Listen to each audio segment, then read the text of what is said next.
சட்டப்படி அமைக்கப்பெற்ற இந்திய அரசியல் அமைப்பின்பால்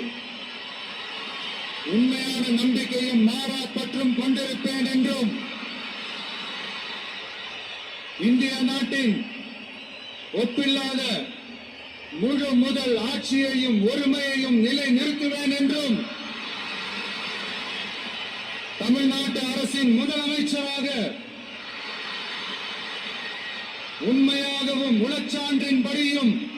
என் கடமைகளை நிறைவேற்றுவேன் என்றும் அரசியல் அமைப்பிற்கும் சட்டத்திற்கும் இணங்க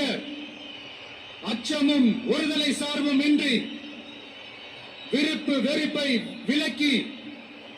பலதரப்பட்ட மக்கள் அனைவருக்கும் நேர்மையோடு இதை செய்வேன் என்றும் ஆண்டவன் மீது ஆணையிட்டு உறுதிமொழிகிறேன்.